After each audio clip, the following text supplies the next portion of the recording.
first time that I literally came. I left church.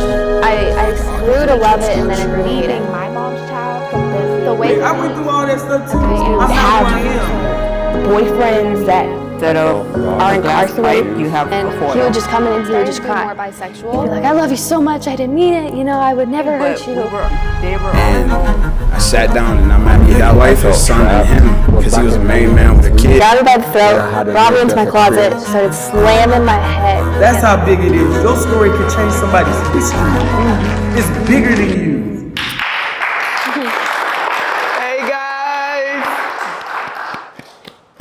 Hey guys, welcome to another episode of UNTOLD. I'm so excited to have you on this show.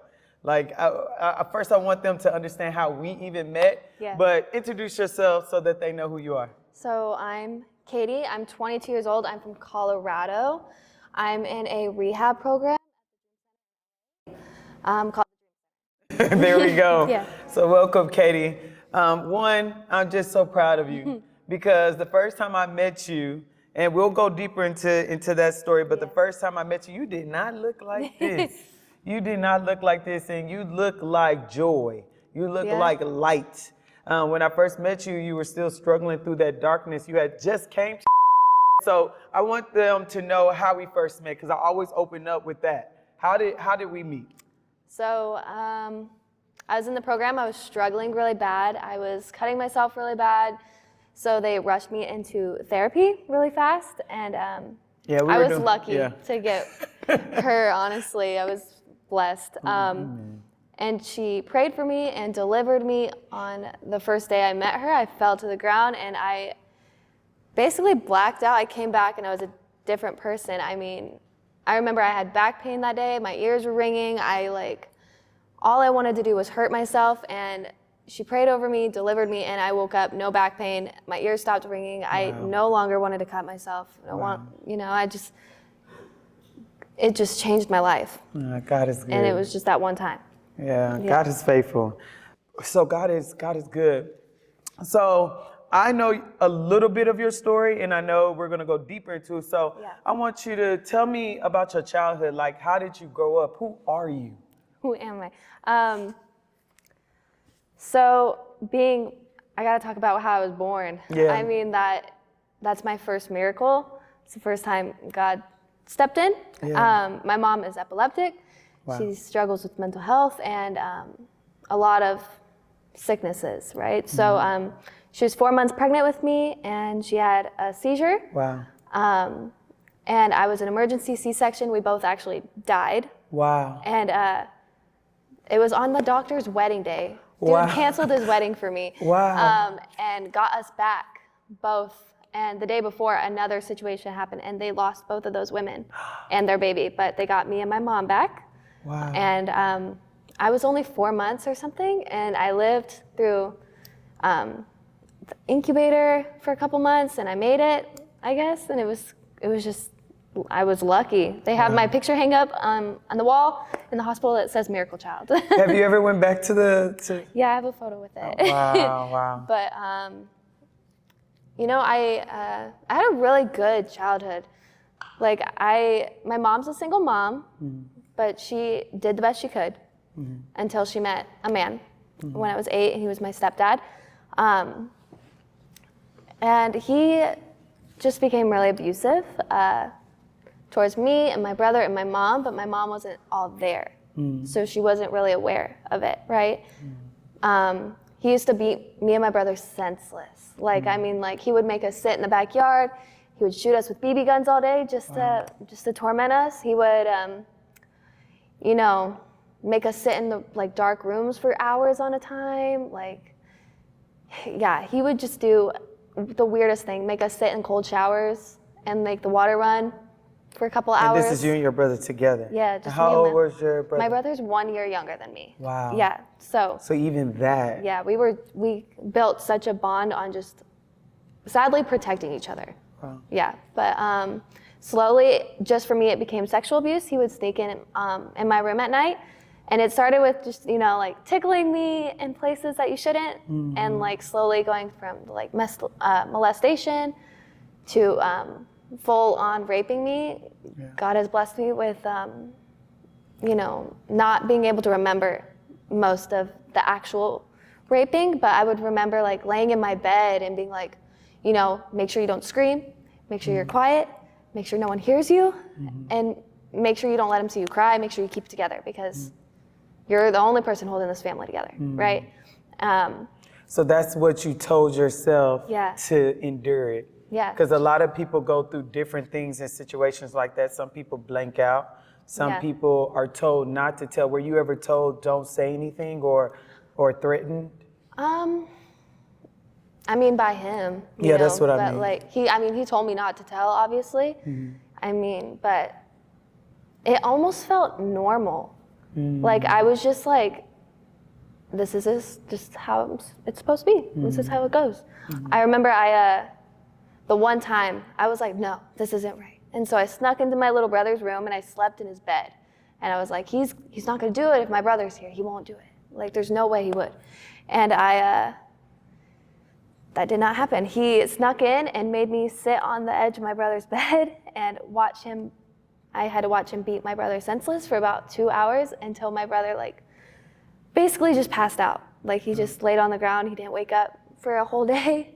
And I never made that mistake again because I was like, if I don't take it, my brother's gonna get worse. Wow. So I was like, all right, well, I'm gonna be the strong one. I'm the older one.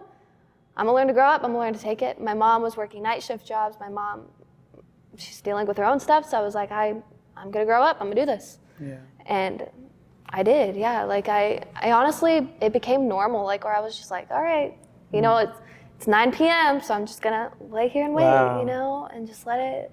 He's gonna come in any minute now, and that's just how it was. Yeah. So you say your mom was working night shift. Do you believe your mom knew what was happening? Did you ever speak up and tell your mom? Talking to her now, like I've spoken to her about it now, and she really just like, she doesn't want to talk about it. So she was born very premature, so her brain will never develop past the age of a 15-year-old. This is what she was told. So she really does act like she's 15, like that's just where she's at, and I kind of just meet her where she's at. I don't blame her, even though in the past I used to, but now I'm like, she did what she could. Yeah. But I mean, eventually she left him when I was 13. Did she tell you why, or? Yeah, well, I think he was cheating on her with another woman, and she found out. But that's what I think. I don't know exactly. Okay. But I was so mad because I was like, it had been going on for 5 years. So this is from 8 to 13. Yeah. Wow. I basically was like, this is not my dad, but like me and him are together, even though he was my mom's boyfriend. Like. So it began to feel like a relationship. Yeah. Like I was like used to him being around. Like it was disgusting at a time, but like it was also like I craved it. Like I was used to it. I felt like that was the only way I could feel loved at that point. And a lot of people don't understand that does become normal. What you're saying is usually what happens, especially when it's prolonged. Yeah. It's like something that becomes part of your lifestyle, like this is happening, this is a norm. Yeah. And a lot of people, when they question, okay, if this was happening for this long, why didn't you do this? Why didn't you do that? You don't understand that the mind begins to try to protect itself. And so it makes it in a way that, okay, if you look at it like this, I'm able to endure. If I look at it like, oh, this is how he shows that he loves me. Yeah. If he doesn't come in, it means that he doesn't love me because it's happening for so long, especially as a child. Exactly. Your mind hasn't even matured to an adult to be able to rationalize this is not right or this is truly wrong. Even if you feel it's not right, you are an adult. So you may know something more than I do. Maybe I don't know this yet, right? Yeah. And so even in your mindset of saying, okay, no, he's mine because he comes with me at nighttime. He's not with my mom, he's with me. Yeah. And so you said that when your mom finally left him, you became upset. I was so heartbroken. Oh my gosh, I started... If I didn't let him abuse me, in the beginning, he would heat up a lighter really, really hot, like until it was red, and he would burn the inner part of my thighs. Wow. He wouldn't cut me, but he would basically torment me. He's like, well, if you don't do it, you're gonna do this. But if I did do it, he would glorify me and treat me so much better and, you know, like not give me chores and like, you know, spoil me. Yeah. And so I was like, okay, you know, I see there's very a point in doing manipulative, this, you know? Yeah, when he left, I was heartbroken. I started like using drugs really heavy. I started burning myself on purpose because I was like, he's not here. Like, who's gonna do it, you know? Wow. And I was like, well, I need to do it, you know? And so looking back at those times when you would, because now that's considered self-harm, what are you thinking in your mind? Because when someone begins to self-harm, it's because usually they're trying to feel. I need to feel reality. I need to feel, like it's a depersonalization that happens where I feel numb. I don't feel like I'm here. So when you self-harm, it's like it's a relief, yes. Yeah. So is that what was going on? Okay. Yeah, absolutely. Well, that's how it started. But absolutely. Like I wasn't cutting myself yet, but I was definitely like burning myself all the time, especially like at night when I was like, lonely, like I would just be like, oh, he's my comforter and here he is, you know?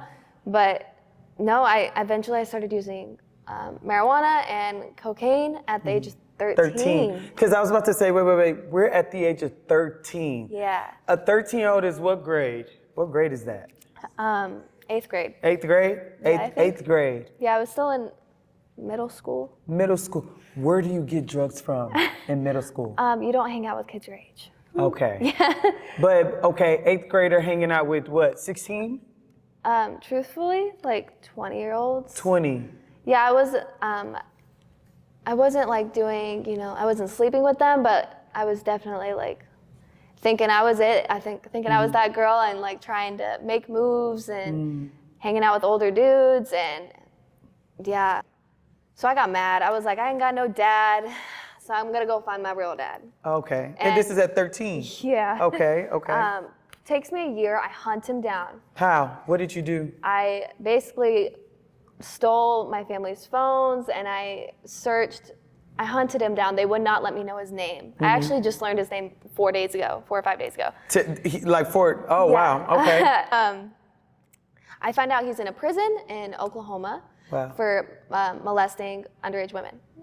Wow. Of course, you know, of course that's what it had to be, but. No, it's not of course how it has to be, it's unfortunate. And I forgave him on the spot.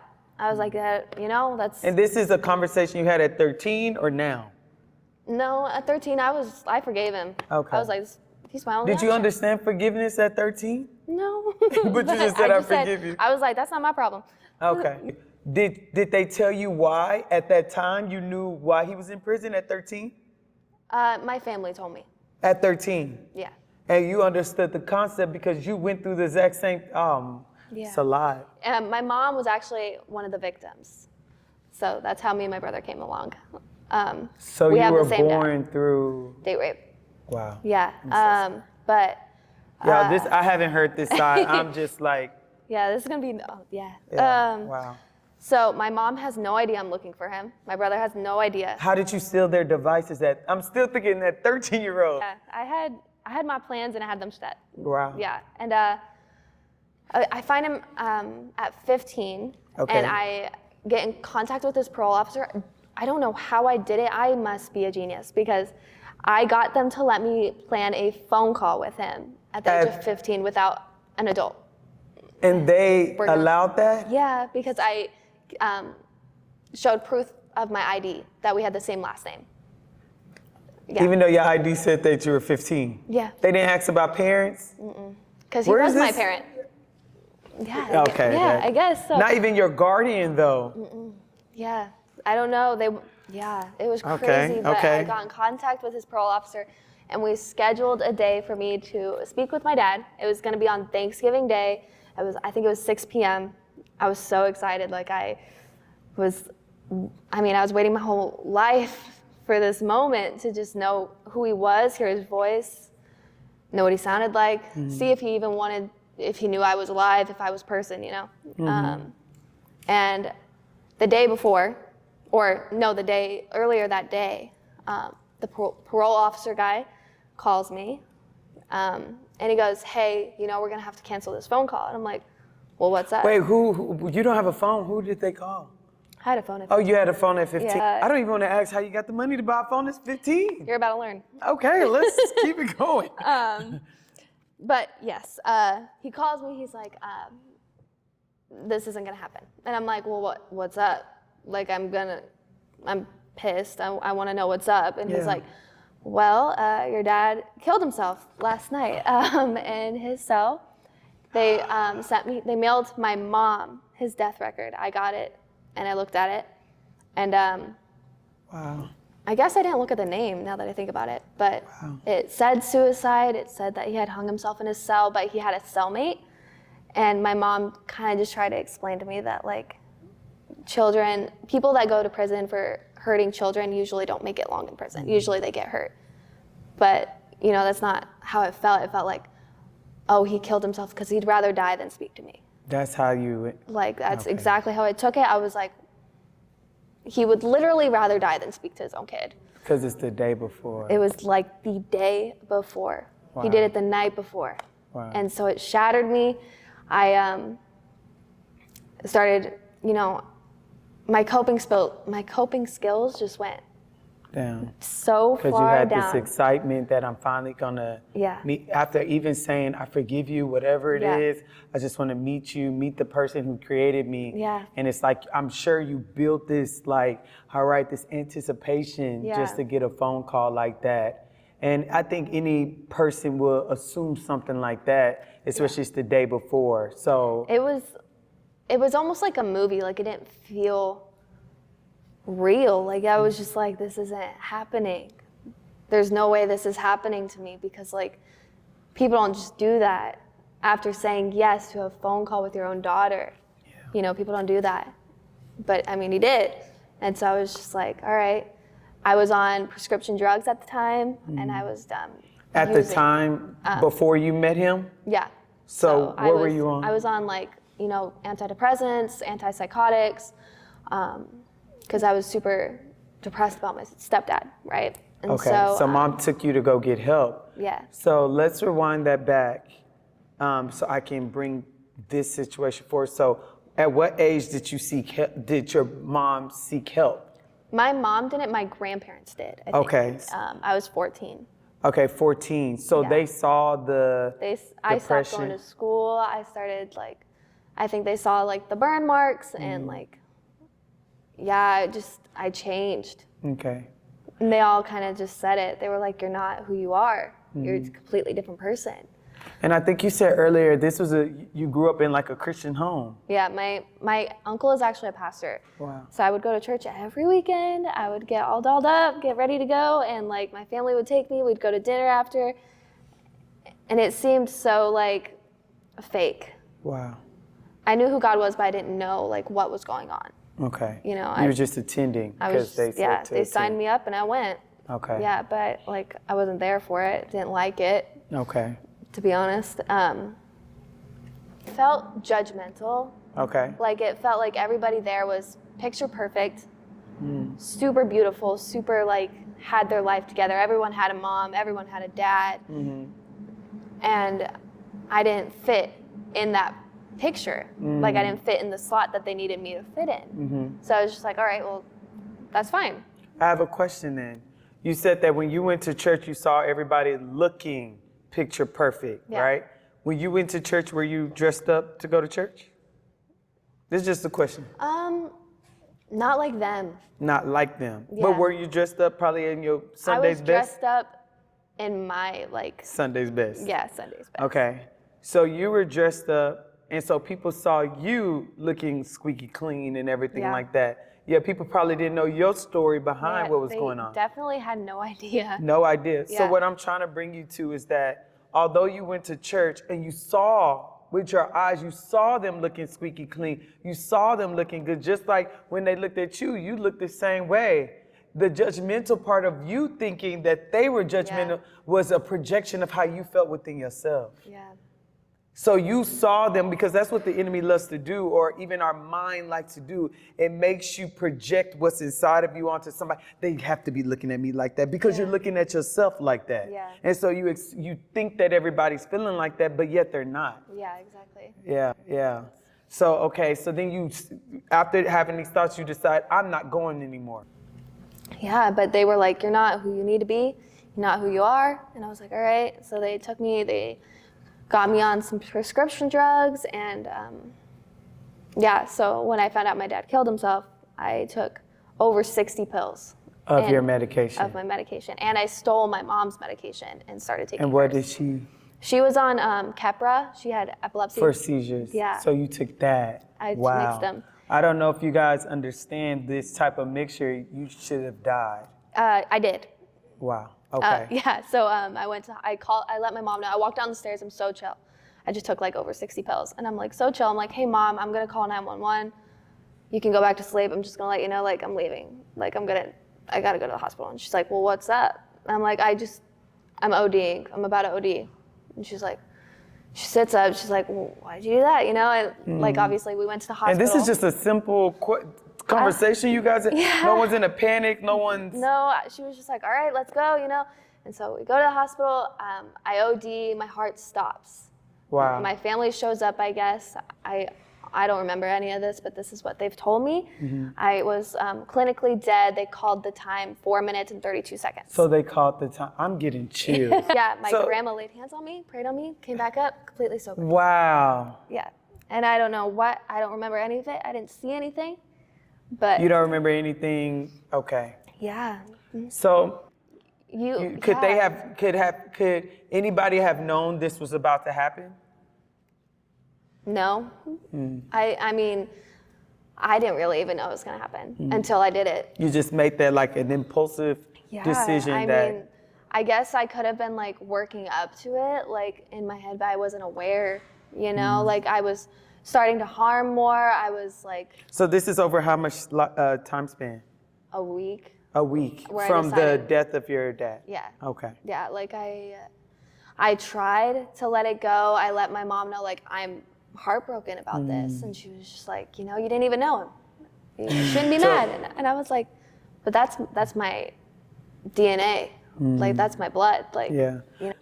I've heard that so many times, especially when I have youth and I have younger people. It's like I've tried to speak up about it and I was brushed off of, no, that's not real, no, you're okay, life is good, you have everything, why would you be sad? Yeah. And I want people to understand, although that's your perspective on what it looks like, it's not yours, like what the person is going through, right?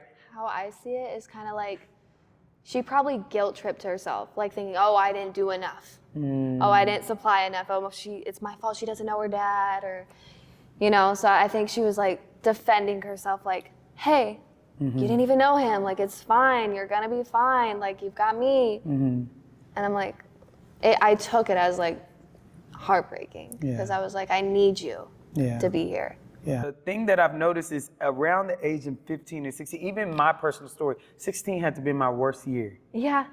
And I always find that 16, it's something about that age that you're now becoming like an adolescent going into that freshman year. Yeah. Were you still going to school? Okay. I went to a higher educated school, actually. Wow. So I got a ton of credits. Really So you were doing great in school. I was really good at school. Okay. I don't know how, because I never went to school, but I always got really good grades. So it was really weird. At 15, I started doing full-on porn. Like, I started selling porn to much, much older men over the internet. I'm talking like 60-year-old men. How did you even get into that? How did that There's like? So many websites that don't actually verify ages. Wow. So it was something that you started off, not someone said this is something you should do. Yeah.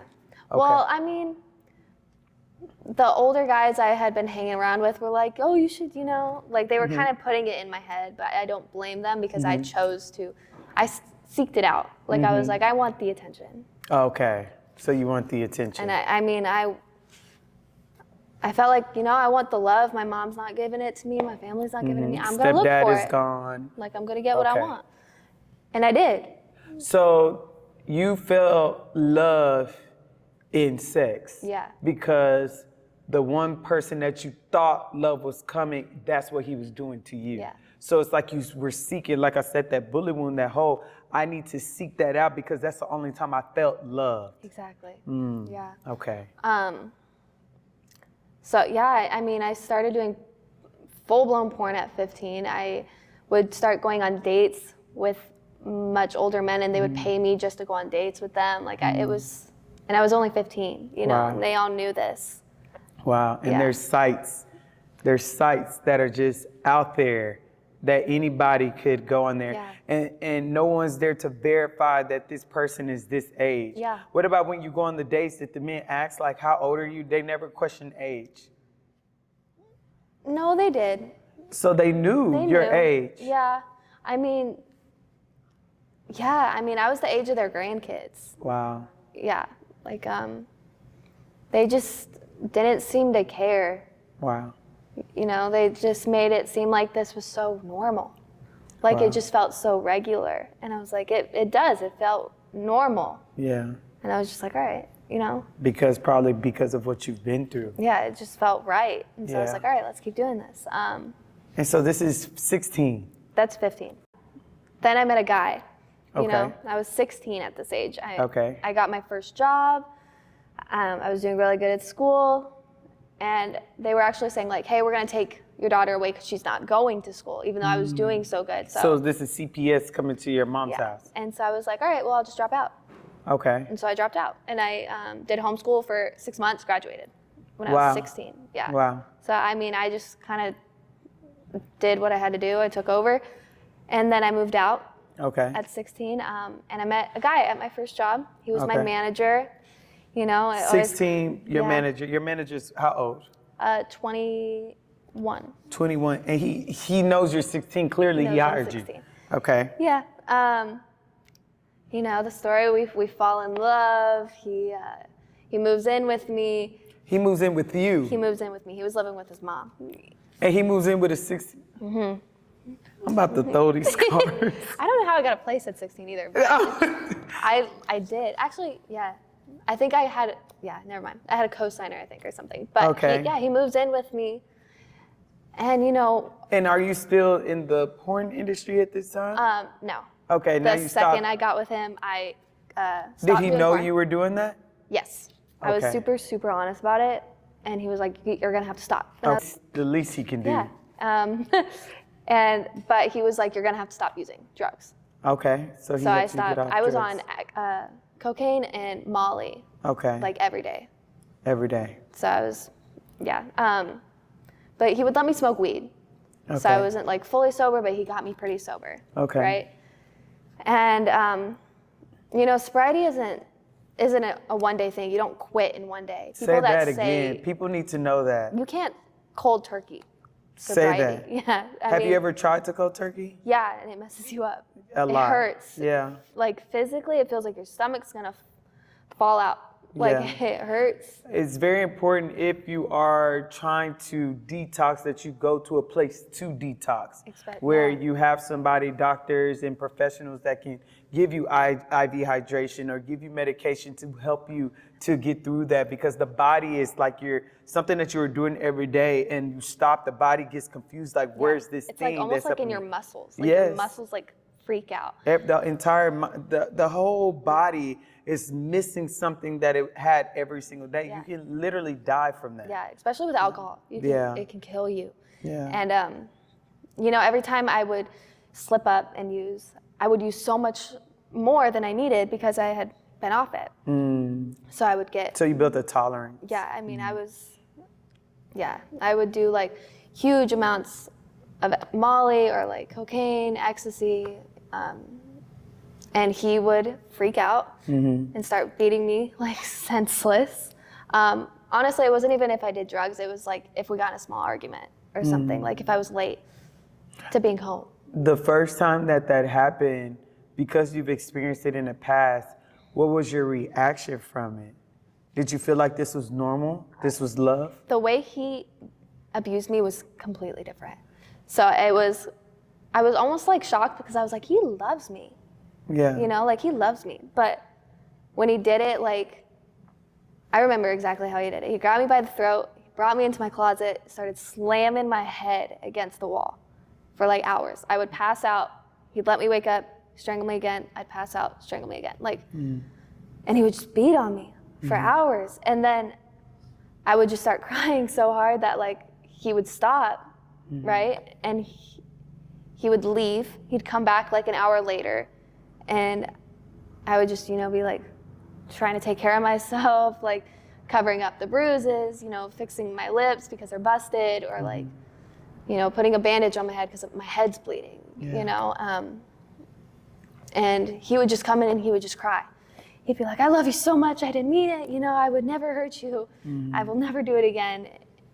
And he did. He would do it again and again and again. Of like narcissism. And it would get worse every time. Like every time it would get more extreme. Like I remember one time, he got a knife out of my drawer and he chased me around my own house with a knife, trying to kill me because I texted my mom past 10 p.m. Wow. Yeah. Wow. So it was a lot of control, manipulation. Yeah. He made it to the point where I was not allowed to speak to my family. I did not speak to them for a long time. And it was just terrifying. Like I was almost like, my friends knew, but I wouldn't vocalize it. Like they could see it on me because I was clearly like beat up, but like I wouldn't ever say anything. And if they asked, I would say, no, we're good. We're perfect. Because I was embarrassed. Like I didn't want them to know like, hey, I'm so weak, I can't leave this guy because I love him. And what does this look like in your life? In my daily life? I mean... No, well, what I'm saying, this is a pattern. I mean... This same thing that's happening now is childhood. Yeah. Because one thing that people don't understand, when you have, as a kid, as a child, you have your mom and your dad, both of them teach you two different things. And when you have your father, he teaches you love. This is the person that teaches you love. So when father's not missing, but somebody else comes in, whatever they teach is gonna be like, okay, this is love. That's just how the brain works. Yeah. So if you receive love in that place of abuse, you're gonna constantly either end up dating that or marrying that because it's always similar to your father. Yeah. And stepdad happened to be father at that time. So then you get in this type of relationship and you're like, although I know this isn't bad, you said the same thing earlier. I know this is bad, but I didn't say anything about it because he loves me. This became norm. I'm looking forward to, like, this has to happen to know that it's love. Yeah. If someone's not be with me. Yeah. Yeah. And then your self-esteem has been brought down so low that it's like, this is what I deserve. This is it. Like, this is probably the best it's gonna get. Yeah. So be in this. I mean, and it was weird because I was so proud of him. I would show him off like he was the best man in the world. Wow. But behind closed doors, like, he'd beat me senseless every day. And how many women go through that too, that goes around and say like, this man, and put him on a pedestal. Yeah. And so the moment that you do speak up about it, it's like, wait, no, the man you showed us was this top-notch guy that does all these things for you, and now you're trying to say he does that, and then that unbelief comes in, and it's like, how can we believe you? You say he was good, now you're saying he's bad. Exactly. You just gotta, like, when they say, I'm never gonna do it again, you did it once. That's what stopped you from doing that. They're gonna do it again. That's good. Yeah. But that statement is so hard too when you're in a place like you're saying of I've never seen anything other than this. Yeah. I thought that was normal until you're shown something new. And then even I've seen people when they do get something new that is good, they're like, no, I don't want this. Yeah. Because this can't be, something's not right with this because I've only known this. Want? Exactly. Like, what do you want from me? Every man that I've dated, he wanted something from me. Yeah, exactly. Or to take something from me. Okay. Yeah. So you're in this relationship, this abusive relation. How do you get out? Or do you even get out? Well, clearly you're here, so you got out. I got out. Yeah, I got out. So I slipped up. The last time I did drugs while I was in that relationship, I did 10 grams of mushrooms and 10 grams? What does that look like? What does 10 grams of mushroom look like? Bigger than that. Bigger than this bag here? And 10 grams is about enough Bigger for about than this 20 bag people. here. That's about enough for like 20 people. Bigger than, and guys, this is, before y'all think, this is not mushrooms. Before y'all think, this is not mushrooms. This is part of our product that actually is for insomnia. And you guys can get that out of our website. But it's big. This was full. Yeah. And you said bigger than this, and you took it all at one time. I took it all at one time, and I did. Where did you go psychologically? I wasn't. I was gone. To be honest, I remember how demonic. I saw like demonic things. Can you give us a description? I would see like flashes of my family dying or being tortured, or like horror movies. Like it was horrific. Wow. And I mean, I was also on like, I also did a line of Molly. I was gone. I was not there. I started having a bad trip. I call him. I'm like, I need you to come take care of me. He's like, okay. Comes and takes care of me, and he takes me to his parents' house, right? And it's silent the whole way home. Mm-hmm. And I'm clearly not in the right state of mind, but I know it's coming. And so I'm already like, oh my gosh, my heart's racing. Mm-hmm. And I can feel the anxiety, and I can feel like I'm gonna throw up, because it's terrifying, because I know this is gonna be the worst one, and this is gonna be the time it kills me. Like, that's what my brain said. Like I'm about to die. Like, that's where I was at. And it was weird, because I was chill. Like, I was fine, but like I was almost ready. Like, I was just like, okay, this is how it's gonna go. And we walk home into his house. He has 4 flights of stairs that go down to his room. So we get to the front of the stairs, and I'm like, can you help me walk down the stairs? I'm messed up. And he's like, sure. And he throws me down the stairs. I roll down like 4 flights of like wooden stairs, and I knocked out. I wake up, and he's beaten me senseless. Like, he cracked 3 of my ribs. He dislocated my jaw, and he gave me like a concussion, but I had like concussions multiple over that span of the year. So I think this was like my 7th or 8th concussion in the last like 6 months. Wow.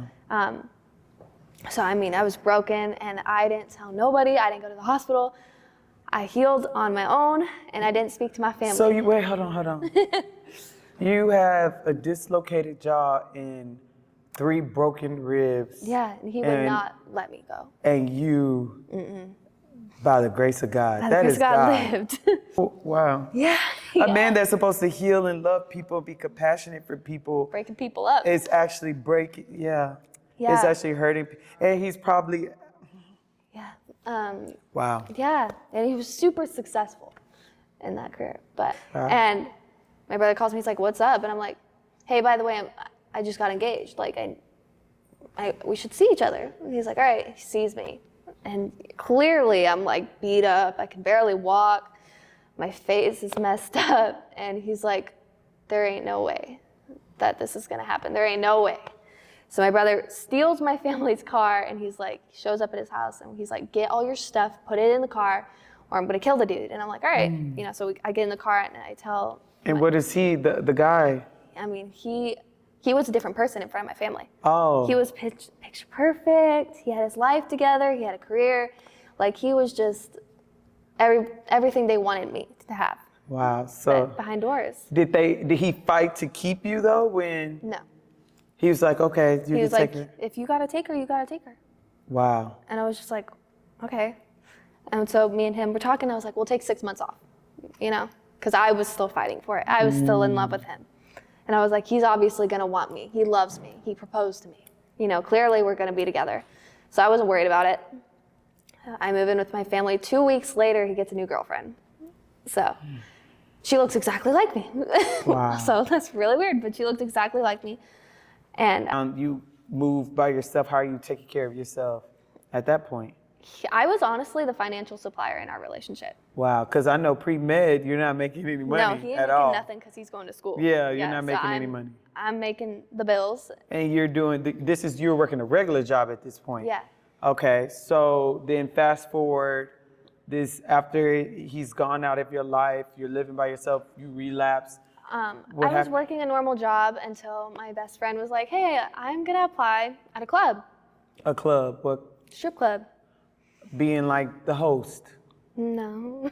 Like a stripper? Yeah. To be a stripper, yeah. Okay. And I was like, no, I'm not, I don't want to do that anymore. I basically was like, I hate men. Yeah. I was like, I never want a man again. She was like, dude, just come with me. Like, I just don't want to go alone. Okay. I go with her. They hire me before I even audition. They hire me on the spot. Wow. And they hired her like. And you're how old? I had just turned 18. Okay. So I just hit the border. Not to say that's better, but Yeah. at least you're legal. And yeah, I mean, I was good, to be honest. Like I grew up into it really fast. Really, like sadly, I was the youngest girl at the club by like a lot. Wow.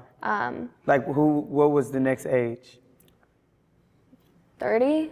30 20, to 18. like 28, 30. And did these 30-year-olds say like, why are you doing? They what are you trained doing me. Here? They trained you. They wanted me to basically help them make more money. Wow. So I mean, it was crazy because women did the same thing men did. They trained me into being what they needed me to be. Wow. Obviously, in that industry, there's a lot of drugs, there's a lot of sex, and I was just used to that. I mean, it was normal. I got really close to my manager again. He was a much older man. I think he was in like his 60s, 70s, running the club. I was the youngest. I became his favorite. Wow. He had a thing for me, and he was one of the biggest suppliers for cocaine and ecstasy in that county. Wow. He worked with the Mexican cartel, like, and I became his golden girl. I would sell drugs like crazy. Wow. I was like the largest female selling drug dealer in my area. And did you have any fear doing all this? no, like I never was scared of getting arrested or anything. Why? Or dying. Like, why? I don't know. Like I just knew I was smart. I knew what to say and what not to say. But I mean, I wasn't scared of dying because I was like, had beat death already. So I was like, I ain't gonna die, whatever, you know. Okay. My time comes, it comes, you know. And I was just not scared. But the drugs took over. Okay. At that point, like so it kind of gave you that bravery. Yeah. I mean, it wasn't me. Okay. It was fake. Absolutely. I was doing about $800 cocaine a week. $800. Yeah. I don't even know what that looks like. About like 6, 8 balls. I don't know what an 8 ball looks like. Okay. I was doing about enough drugs for 5 grown men a week. In this small body, gosh, she's really small. I was a lot smaller then. I was 80 pounds. 80 pounds. Yeah, I could do this up here. I was smaller than a 00. And you did 5. Yeah. I can't even do the math. Yeah, I was doing enough drugs in a sitting for about 6 people.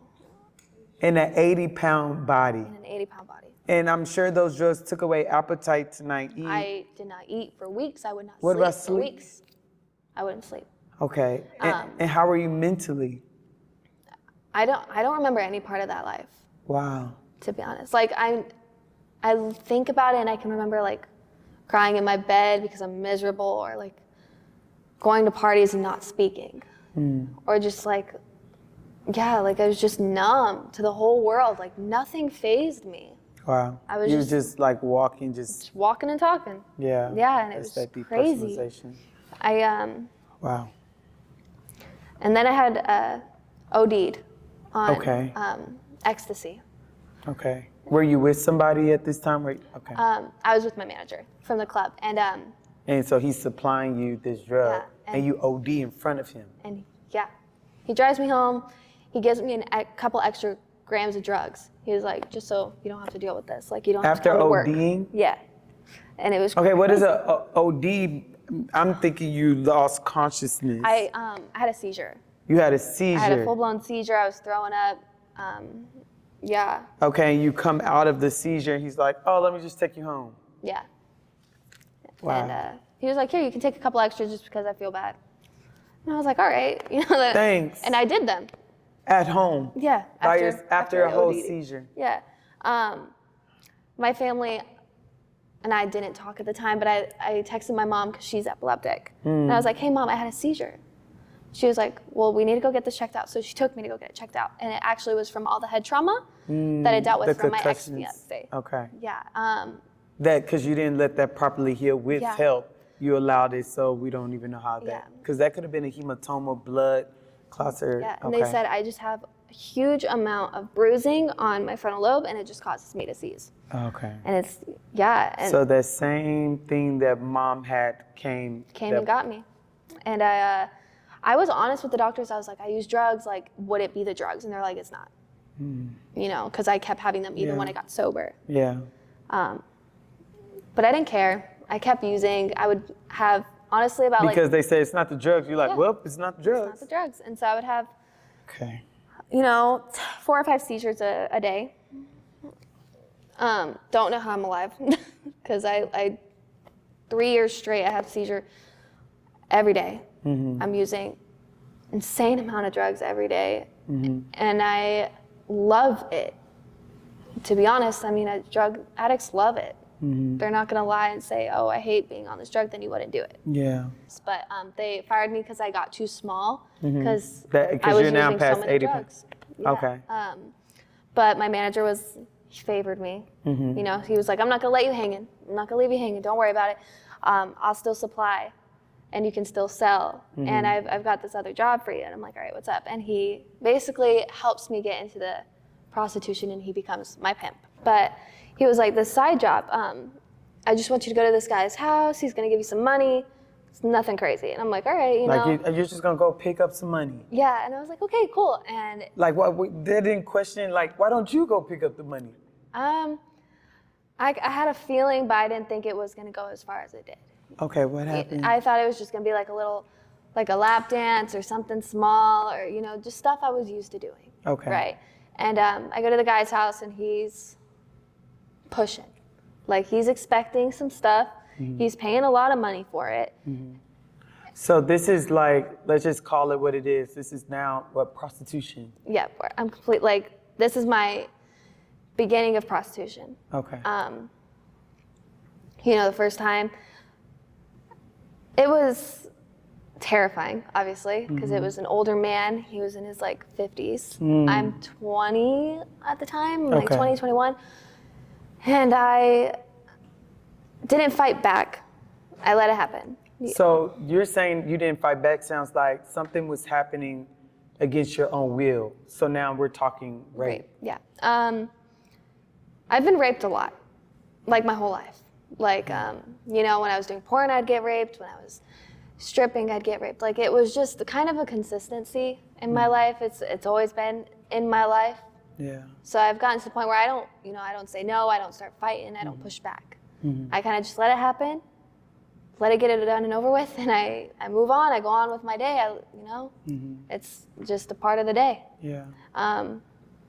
But yeah, I started doing prostitution really heavy. Like, I started selling drugs, moving his drugs for him really heavy. And, you know, I kind of get a grip on it. Like, I get good at it. And I'm like, what's getting good at that? Like, what do you mean? How do you get good at something like that? I know you learn through experiences. Yeah, learning how to sell yourself. Make yourself look good. Make yourself look young. Like, to be honest, the reason I sold so well, the reason he favored me so much was because how young I looked. Okay. Like, because he knew that the people that were getting this liked young the women. Clientele I attract is predators. Like, yeah. And I knew that. Like, I knew I could get a lot more if I looked younger. So. Wow. So, I mean, and it was true. I would make myself look younger, sadly, but I knew what I was doing. Wow. And I was like selling myself. I would bargain with these customers, and I started being like, dang, I can do this without my manager. Wow. And so I did. And because he's what? Let's say it again, like a pimp. He's setting it up. Yeah, he was my pimp. We never kind of like clarified it between me and him, but like he would make it. He'd make the deals. He'd make the prices. He'd set up the clients. He'd tell me where to show up, and I would, you know. And he would be like, "Hey, come pick up, you know, a pound of coke, you know, like." And I would be like, "All right, I'll come pick it up, drop it off at this dude's house, do my thing, give him the money for the drugs, and like, I think it was like we were doing like 5% of what I was doing for prostitution." Yeah. And I was like, you know what, I could start doing this by myself. Yeah. And so I did, and so you would set it up. Your people would now directly ask you for drugs. Kind of just went off on my own. You know, I kind of ghosted him, and I started setting up my own clients. You know, and And this person wasn't calling you, looking for you? He was, yeah. He was a very dangerous guy. Okay, because you said he's part of the cartel. Yeah, he was big. I mean, I've seen him kill people.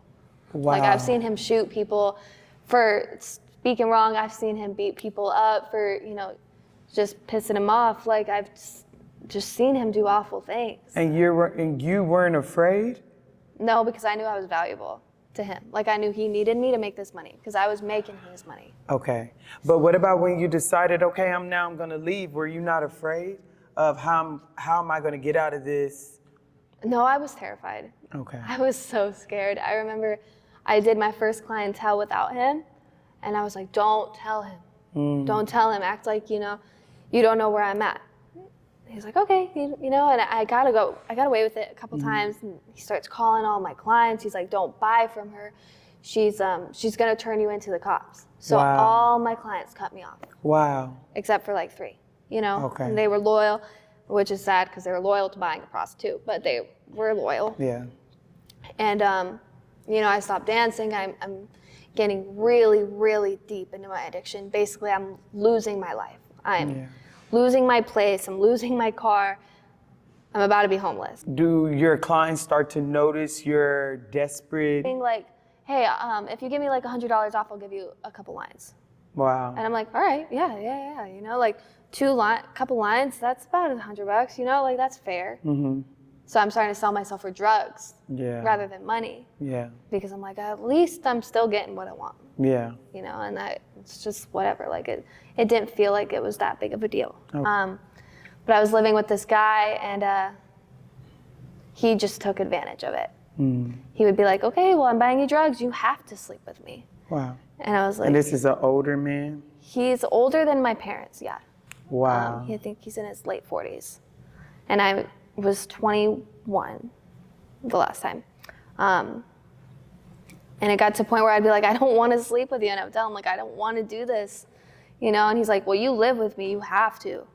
And I'm like, well, I don't want to. Like, I hate this. Yeah. And he would just kind of be like, well, take a couple lines, do what you got to do, and then we're going to.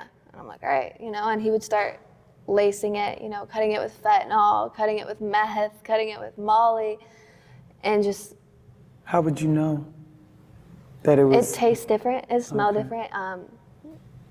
And I, like, most of the time I would test my drugs, even if I knew it had fentanyl in it, I would still do it. Okay. Like, I wasn't scared to die. I really wasn't. Like, I was at that point where I was like, if I die, whatever. Yeah. I, like, honestly wanted to die at that time. So, I caught him cutting some other stuff into it. I know from, like, my experience with drugs, like, I knew what it was. Mm-hmm. I didn't confront him. Mm-hmm. But he was like, hey, I cut you a line of Coke, like. And you would do it, not him. He would never do it. Okay. But he would buy huge amounts of cocaine. Okay. Huge amounts, just for me. Okay. Yeah, and I saw him cutting lines of, like, fentanyl into my Coke. Mm-hmm. And I was like, all right, it's not enough to kill me. Mm-hmm. And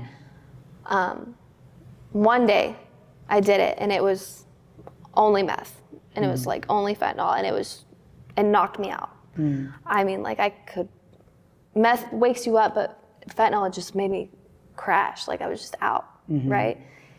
And I kind of blacked out, but I remember a lot of it, and I know he, like, beat me up really bad and raped me really, really bad for, like, hours. Like, and I mean, just like a body, flaccid body. Like, I couldn't move. I'm just laying there dead. And I'm not even sad. I'm just like, whatever. Like, it's just heartbreaking because I look back and I'm like, wow. But I eventually, I start coming out of it. My body's torn up from the floor up. Like, I mean, everything you can imagine. Yeah. And so he's like, get in the shower, you look terrible. After hours of raping me, he's like, get in the shower, you look terrible, you look disgusting. And I'm like, all right. And so I went and I showered, and I look in the mirror, and I look like death. Like, I'm pale, my face is sunken, I got bruises everywhere, got blood all over me, and I just look awful, and I just start bawling, and I'm like, I cry out to God, which was crazy because I was high. It wasn't me. Like, I didn't believe in God at all. At all. I used to always say, like, oh, the Bible has been rewritten so many times, it's got to be fake. A lot of people say that. And I mean, I believed it. I was like, there's not a word in the Bible that I believe. Like, that just doesn't add up. And yeah, I mean, I was high off my mind. I was coming out of a traumatic situation, and I don't know why, but my brain said, cry out to God. Like, there's no way. And I literally cried. I looked in the mirror. I was like staring in the mirror, and I was like, you're gonna die. Like, you're gonna die, and God, let me die. Like, I was like, God, please let me die. Like, I'm sick of living like this. Yeah. There's no reason for me to be here this way. Like, it's weird, but I cried out to God to kill me. Wow. Like, I was just like, Now, most people crying out to God, like, please help me. No, but and you're like, Lord, take me. like, I would do anything Wow. for him to take me. I was like, I don't care if it's by the hands of this man. Kill me. Like, I'm sick of being here. And yeah, 2 days go by. Guy rapes me again, you know, it happened, you know. And was this his first time putting hands on you? No, I mean, it wasn't ever like my ex or anything, but it was like during sex he would beat me really bad, and I would just kind of take it because I was like, oh, he's paying me, right? Yeah. You know, so you do what you got to do. And it was crazy. I remember this day, like, it was insane. My family would not speak to me. Wow. They would not look at me. I had not seen them in like 2 years. Hadn't spoken to them in like a year. And my grandma calls me, she's my best friend, and she goes, hey, I miss you a lot. And this is? 2 days after I cry out to God. Okay. And I'm just like, she's like, hey, I miss you a lot. Like, we want to see you. You haven't been around, like, we miss you. And I'm like, oh my gosh. Okay. And you haven't talked to grandma for how long? About 2 years. 2 years. And grandma picks you. Just out of nowhere. I'm like, all right, you know? And I let her know, I'm like, hey, I look bad. Yeah. Because they know I'm using. Yeah. I was really honest. And she saw me, and it was on New Year's when I was 21. So it was a little over a year ago. A year ago. Yeah. Yeah. And she was like, okay, you're gonna move in with me. And I'm like, okay, you know, I'm ready. And you're still at this man's house at this time? Yeah. Okay. I'd go back and forth to my grandma's house to let her see me. But, you know, it broke my heart because I could see how heartbroken she was seeing me, you know? Yeah, when she saw you. She was bawling. She was like, you're dying. Like, you're dying. And I mean, I'd go to her house, I would have seizures. I'd go to her house and like, I'd be high off my mind, like tweaking. And my brother saw me and I saw him crying. He's like, I've lost my sister. There's no hope for her. You know, she's gone. There's no way she's gonna live through this. And, you know, I was like, all right, guys, I'm gonna do this for you. Not for me, because I didn't care about me. I mean, all I cared about was getting high. Yeah. All I cared about was making money, doing what I had to do, but they were like, please, just for us. And I was like, all right. You know, so I go to 3 or 4 detox centers. I go to like a couple rehabs, and I leave all of them. I sneak out over the night, go to that guy's house, get high. And he'll let you right on in. He let me right back in whenever I wanted. So nothing was working at all. And I would lie to them, be like, I'm sober. And they're like, whatever, dude, you're not. We can see it. You're like tweaking right now. I'm like, okay. And so they decided that they were going to send me out of state, cut me off from the whole world. And I was, oh my gosh, I was so mad. I was so pissed. Did they tell you the place and everything? No. They just said, hey, you're going to show up. And I was like, all right. And they flew with me because they knew I'd run away. And I mean, like, my grandpa flew with me here and then flew back home the next day. Right. Or the same day. Like he's dropped you off. He dropped me off and left me here. And I was so mad. To the day I was doing drugs in the bathroom before I went to the program. You know, like at the airport and stuff. Yeah. I was doing it on the plane while some dude was sitting next to me. And did he? He didn't even notice because I was slick about it, you know. I was doing key bumps on the plane. Wow. Looking out the window, acting like I was doing my thing. My family had, it was crazy. I mean, I lost it. And I came here. How do you go into a place, even when I met you, I'm praying over you, not knowing truly that you don't believe anything I'm saying right now. How does that work for you? For somebody What that's I out believe? there. Yeah, for somebody that's out there that's like, I don't believe God can heal me. It's not that you came in here and said, I got on this medication, because you were on medication a long time ago that didn't help, right? Yeah. And I'm someone that is a psych provider that, prescribed medication, but I do believe in the power of God. Yeah. And so what has happened to you, you're a walking miracle, because anything that comes out of love is a miracle. And you survived so much. Yeah. How do you get to a point of coming to a place where they're preaching the Bible and talking about Jesus, and you come in like, first of all, I was just on a plane an hour ago doing what I'm doing, getting high. I don't believe in this God that you're talking about. I really cried out for him to take me, and he took me here, and I'm already in a place of anger and what's happening in your mind when you get here with all these people here and everything like that? I was mad at everybody. Myself, God. I mean, there were so many times where I literally would cuss God out, because I was like, I didn't believe in God when I came in. I was very into spiritual things like witchcraft, and so you were New Age, basically doing New Age things, horoscopes and crystals. I was doing like tarot cards, and like I was doing the most, and it was dark. I could feel it. It was so dark. Did you see things manifest through all that? Yeah. Okay. Absolutely. Such as? I mean, because some people may not know what New Age is and what these things look like. Can you help them understand? It was honestly manipulation. Like it manipulated me into thinking things were real when it wasn't. Such as? Like people loving me, or I'm this way because I'm this horoscope, or like it wasn't real. Like, oh, Scorpios, because I'm a Scorpio, right? You're a child of God, but go ahead. And they would be like, oh, you are meant for sex. That's like what the thing is for Scorpios. And I was like, well, that makes sense. That's why my life is like this. So now you fall into that. Okay. I went down that category. It made sense.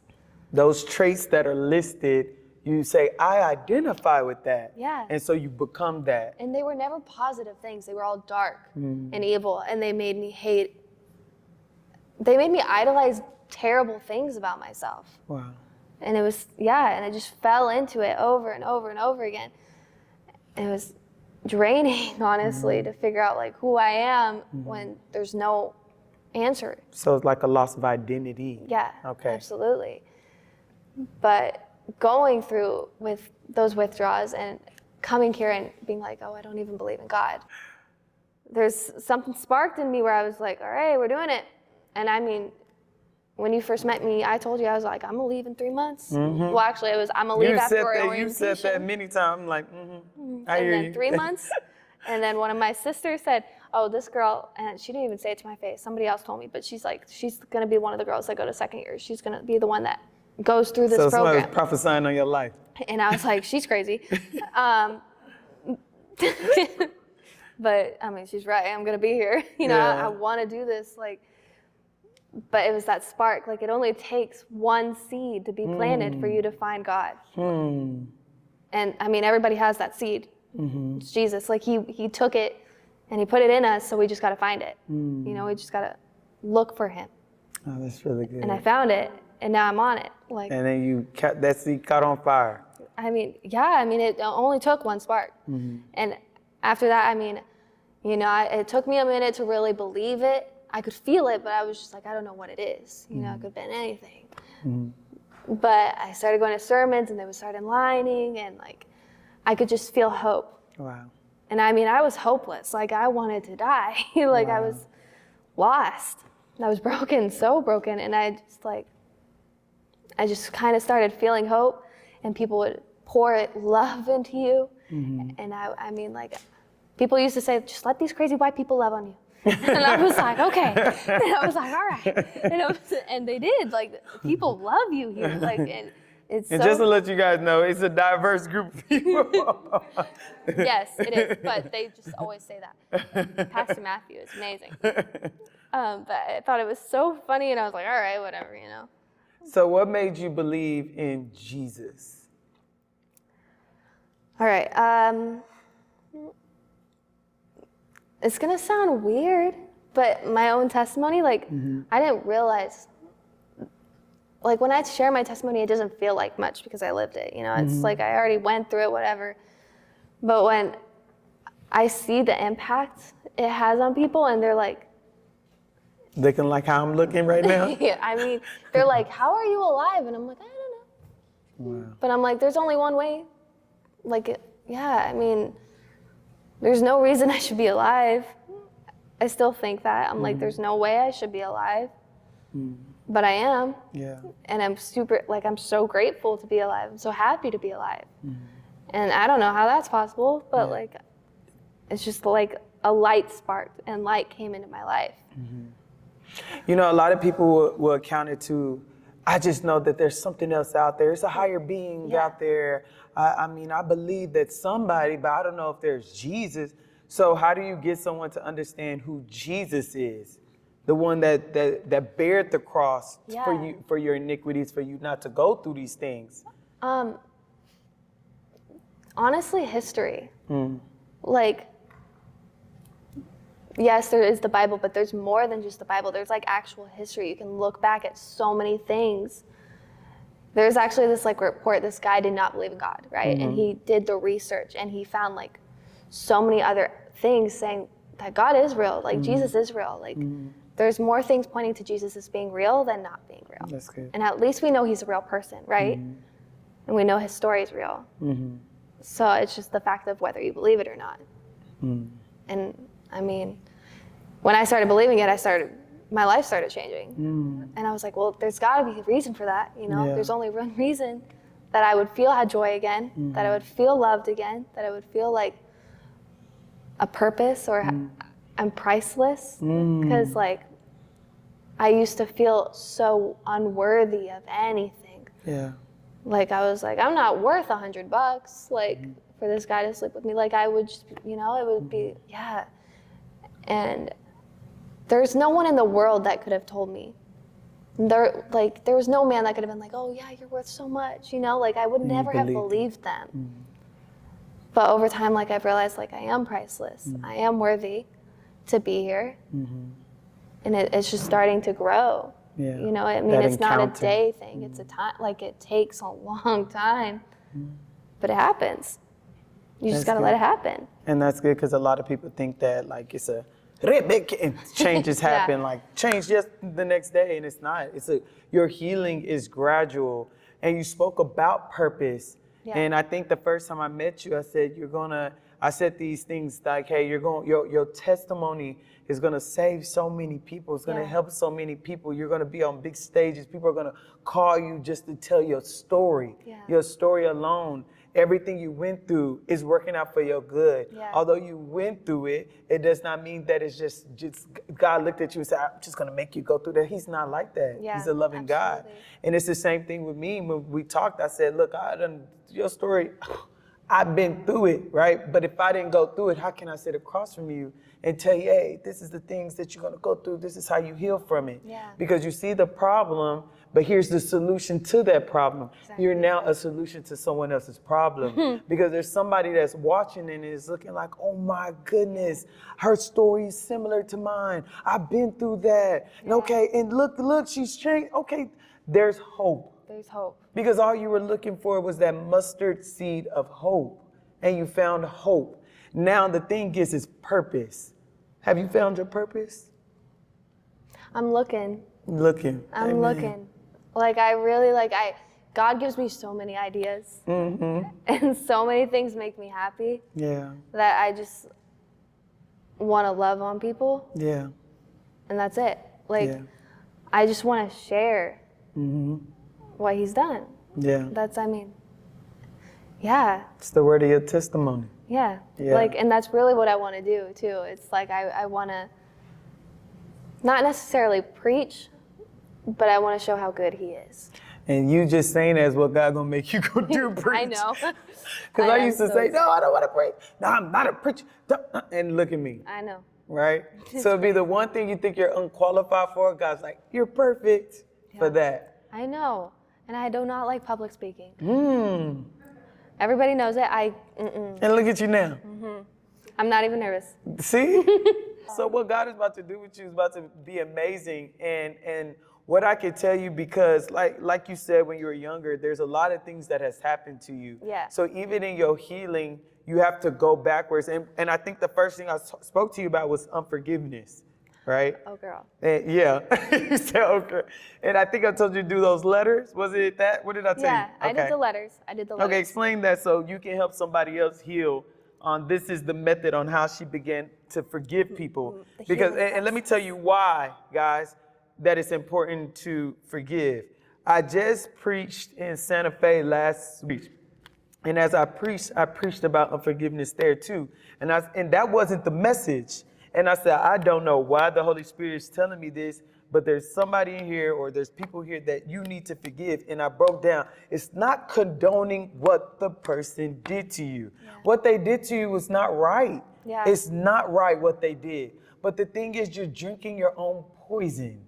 You're chewing on your own glass. Yeah. That person is free. Like you said, they were fine, but you were the one tormented you. Yeah. But even that, the Bible says that when you are in a place of unforgiveness, that you literally, it's a legal hold over you spiritually. Yeah. Like any addiction, depression, anxiety, all of that is a legal hold that the enemy can do anything, because that's what the Bible says. It says to forgive. And if you don't know, you can go look up the story. I believe it's in Matthew about the ungrateful servant.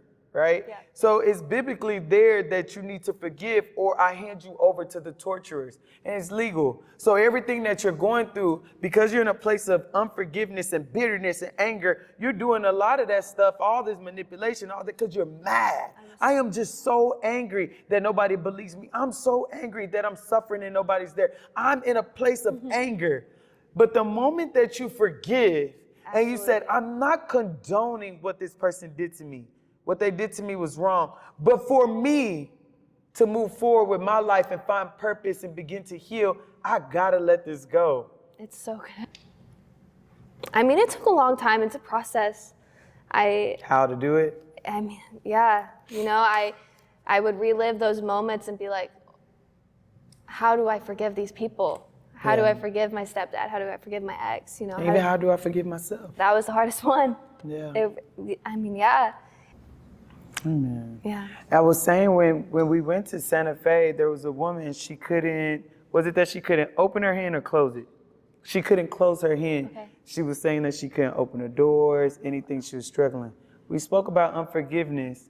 I prayed over her. Wow. She came and gave her testimony. She said, look, and opened her hand. So good. Yeah, deliverance, the spirit may have left, but it was because her heart turned. She said, the moment that I decided in my heart to forgive, my hand was released. Yeah. That's unforgiveness. It's a legal hold even in your infirmities. Your back hurting, all these, my knees this, cancer this, all these different things. It may be held up because of unforgiveness. It's a legal hold. I remember the day I didn't forgive yet, right? I was at church. This was like not too long ago either. And it was a sermon on forgiveness. And he said, I'm going to call anybody to the altar that needs to forgive. And if you feel like you're supposed to be up here, you need to be up here. I didn't raise my hand. I didn't, even though I felt it in my heart that I needed to go. I said, nope, I'm pissed. And I had a seizure that day at church. I had it. Wow. I had 4 in that one night. And it's all because I didn't forgive. And the next day, God put it on my heart. And he's like, why are you sitting with your chain? Like, what are you doing this for? You're holding yourself back. Yeah. That's so dumb. Like, come on. And he's pushing me to forgive. And I mean, forgiveness is a choice. Like, you don't have to feel it. You just have to choose to do it. It is a choice. And people are people. Yeah. And people be peopling. People be peopling. But just like your story, right? And everything you went through has made you who you are today. Absolutely. Not even the fully transformed you. So imagine me judging you off of how you come at me because of everything you went through. Or you judging your mom who was premature, didn't go through this and didn't have all this, and we judge her from her history, not knowing her history, right? Everybody has come from something, whether it be culture, whether it be not having their father, whether it be abuse, whether the things you went through. If somebody just met you for who you are, and let's say they just say something that trigger and you go off of them, and they take it personal, like this is a personal attack on me. You don't know me to take it personal. I don't know you. So that in itself is pride, that I should take that personal when you don't know me like that. No, I got to understand people have gone through things, and maybe at this moment, something is bringing you back from the past, back to the past. So I got to love you. That's why he says, love thy neighbor like you would love yourself. Yeah. But if, like you said, if I don't love myself, then I'm going to treat you like that because I don't love me. So I'm going to love you like the same way. Yeah. So I'm not going to love you either. Exactly. So it all has to stem from a place of healing on the inside. Deliverance is only the beginning. Yeah. There's a transformation that has to happen in the mind. Yeah. Then it'll flow. Because in the Bible, when he talks about the mind, he's also talking about the heart. These two things have to begin to change. Right now, what do you feel like that's still, because we hear this powerful story, what else do you feel like you need healing in? Or where are you at? What's your next steps? Well, I still feel like I could humble myself. You know, like when it comes to forgiveness, there is a level of pride. Like there's always gonna be like, if you can't forgive, you're too prideful to forgive. So you need to humble yourself because you're a person too, you make mistakes, everybody does. And so, I mean, I wanna be the most humble person I know. And that's my goal. Like I wanna love myself and love others and love God, but I wanna do it in the right way. Yeah. You know, and I wanna write a book. Okay, so we're working on your book. Have you been still journaling? Yes, every day. All right. I look back and forth on my pages and they are insane. Like, who's this? Like, my first page is like, I am so mad. I want to get high. I hate my family. And I was just angry. And now it's like, Lord, please bless my sister because she had a bad day. Aww. God, I pray that, you know, there's just spiritual healing on this floor. Like, and it's just such beautiful switch. Like I know I'm not the same person. Yeah. And I'm just, it's like, I'm grateful. And like you said, with humility, that's just going to come from continuing to serve others. Yeah. Because as your scar heals, that we talked about, that bullet wound, you have now finally taken off that Band-Aid and now you're using needle and thread to suture it up and it's going to become a scar. And that scar is going to keep you humble because as God lifts you, because you're being lifted, you're being promoted. Yeah. All these things that were taken away, he's now lifting you up and promoting you. But that scar is going to remind you where you came from. That's the humility. You amaze me. This was so awesome. I'm so thankful that you took the time to share your story. Your story is deep. That's a book. That's your book you're looking for? Just write that. I plan on it. Take this video and just get this transcript of it and just write that. And what did you say? I'm sitting in my chains, wallowing in my pain? I don't even have my chain on, but I'm sitting in my pain right now. Okay. So, and it's not. There goes the title of that. So y'all look out for that book. It's coming soon. Next year? Couple years, maybe. Couple years. All right. Give me a minute. So I'm so proud of you. Thank you again. Yeah. Is there any final words you want to give to someone that may look like the old you? You can look straight at them. Just give it time. Like, truly, don't expect it to come in a day. If you're gonna work towards it, even if you don't want to, someone is rooting for you. Someone is praying for you. If you feel like no one's praying for you, it's not true. That's the enemy. Because if we're not praying for you, God is. It says Jesus prays for us. Holy Spirit prays for us. That's good.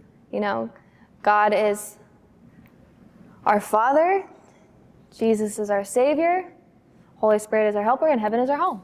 You know, and we got to get there. And we want everybody there. Amen. Yeah. So thank you again. Give me a hug. Oh my gosh, yeah. All right.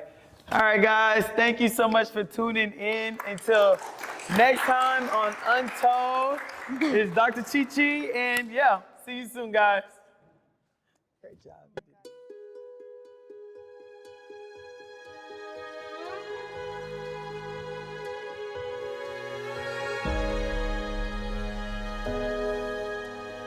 Okay. not knowing what to do to feel better. It felt like everything in my life was crashing around me, and I didn't have any way out.